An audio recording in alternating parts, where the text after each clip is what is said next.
Hello and welcome to this video review of Tunic for the Nintendo Switch. Now this video won't contain any big spoilers, so you can watch without worrying about having puzzles or plot points spoiled for you. I didn't play this game when it hit Game Pass on Xbox a couple of months ago, as I felt that it would actually fit the Switch really well, and boy, I was not wrong. This is an absolutely perfect adventure for the Switch, easily comparable in quality to the remake of The Legend of Zelda: Link's Awakening.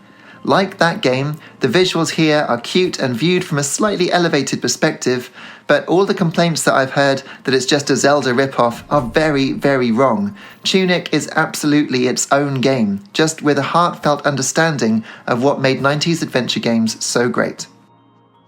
So in this adventure, you play as a small fox who's trying to save a larger fox, presumably a dead parent, though it's initially hard to tell, from a strange prison sealed away behind big gold doors. The game simultaneously does nothing to help you and yet also tells you everything you need to know. How does it do that? Well, as you play, you'll happen across pages that are torn from the game's own instruction manual. Whenever you then press the minus button, the manual, or at least the pages you have of it, appear on the screen, and then you can zoom in and out to look more closely at its details and at the scrawled notes that someone has written on it in biro, much like you'd often get if you ever bought a second-hand game in the 1990s. It's written in about 5% full English, and the rest is a strange, runic language. At first glance, it looks like it's all nonsense. Can it really all be deciphered? I'm extremely aware that I don't want to spoil anything about the game for you, because the less you know about it going in, the more I think you're going to get out of it. So everything you see here was taken from the first 4 or so hours of what turned out for me to be about a 40-hour game. But what I will say is that the quality of the game design is some of the best I've ever seen. The game manages to leave you almost completely to your own devices, and yet still channel you towards progression. It's classic Metroidvania in terms of opening up new ways to approach the same environment as you learn and unlock new skills, but the vast majority of the puzzles can actually be completed right from the start. The trick is in knowing how to do them, and as you learn, the game just keeps revealing new and ever more brilliant layers.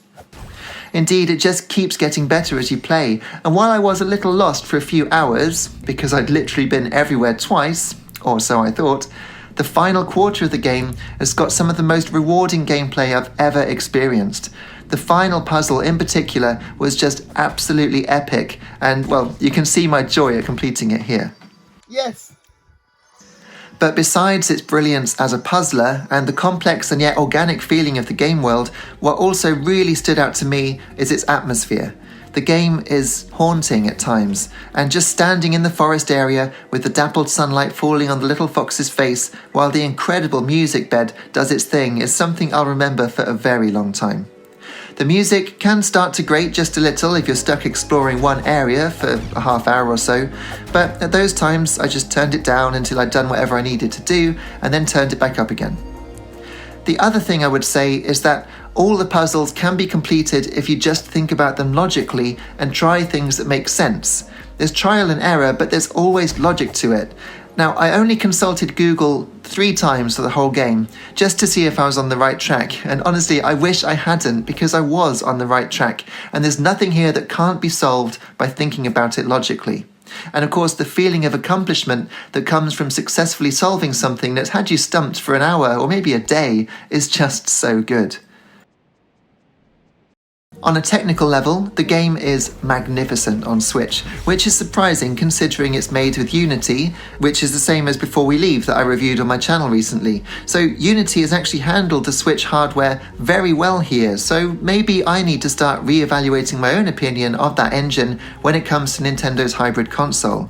The lighting effects are magnificent, the animations are lovely, boss battles are frankly spectacular, and if anything, I think I actually prefer the Switch version over the Xbox version that I later loaded up just for a few minutes after finishing this. Maybe it's the slightly lower resolution, but something about it just feels more friendly on Switch. It does drop a few frames at times on Nintendo's console, but then so does Link's Awakening, and for the most part it's just as solid and charming a visual experience as that AAA quality Nintendo title. Now, personally I've been a games journalist for over 15 years now, and I was starting to think that maybe I was getting bored of games, or that even good ones just didn't excite me like they used to. But I realise now that most games just aren't as good as they should be, but Tunic is. It's the best game I've played in several years, and I absolutely love it. There is no such thing as a perfect video game, I will say that, but Tunic is incredibly close. So if I had to list negative points, I'd say that it can be frustrating when there's just no clue as to what you should do next. The music can grate, as I say, if it plays for too long, and the game can be very, very difficult, whether that's a particularly hard boss fight or a particularly difficult puzzle. There's also a slight dip in excitement around 2/3 of the way through where it does get distinctly less fun, and I've heard other people find that too, and one person said that they even stopped there. But after that bit, it suddenly becomes a world beater, so do stick with it, persevere is what I'd say.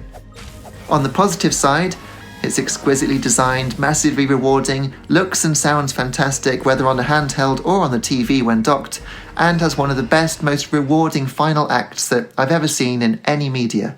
It does indeed rekindle the joy of early 1990s gaming. In fact, I swear, I feel the same sense of magic that I used to have playing my Sega Game Gear when I was 10 years old.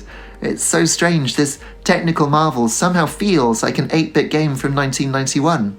I can't praise it enough. Tunic gets a very rare, straight 5 stars from me. Buy it, buy it, buy it now.